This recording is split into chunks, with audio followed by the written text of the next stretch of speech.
अपने समस्त फौजी भाइयों को पवन सिंह की तरफ से जय हिंद।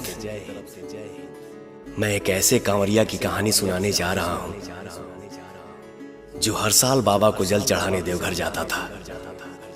बाबा के आशीर्वाद से उसकी सेना में भर्ती हो गई। कुछ दिन उपरांत उसकी ड्यूटी सीमा पर लग गई, जहां रोज युद्ध का ही माहौल होता है। सावन में वो वीर जवान सीमा से ही अपने इष्ट देव को याद करके अपनी बात कह रहा है।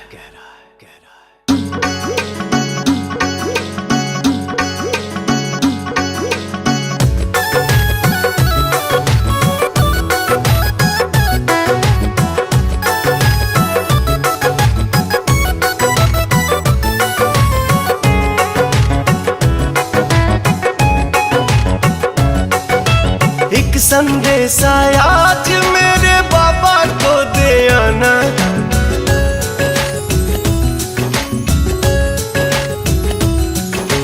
एक संदेश आया आज मेरे बाबा को दे आना।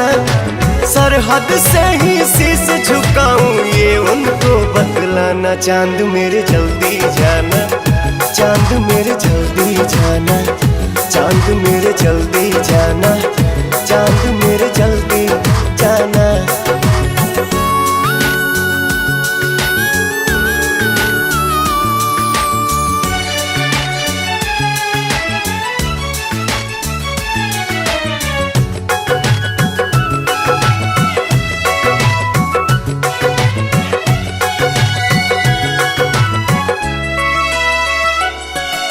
सावन में मैं तो हर साल जाता था।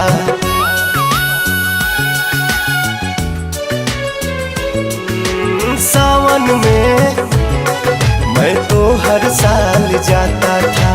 देवघर में जल शिव को चढ़ाता था। जन्मभूमि की लाज अब तो मुझको है बचाना। हर हर बम बम नारा लाके काहल से टकराना। चांद मेरे जल्दी जाना, चांद मेरे जल्दी जाना, चांद मेरे जल्दी जाना, चांद मेरे जल्दी जाना।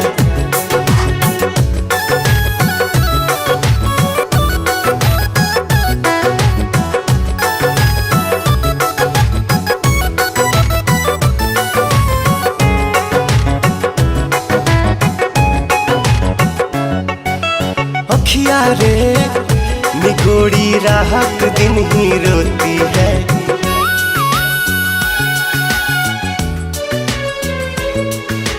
अखिया रे निगोड़ी रात दिन ही रोती है।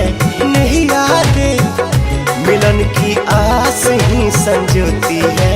माँ का आंचल ओढ़ जीना, गोदी में मर जाना। पवन मतलबी की नहीं गलती, शंभू को समझाना। चांद मेरे जल्दी जाना, चांद मेरे जल्दी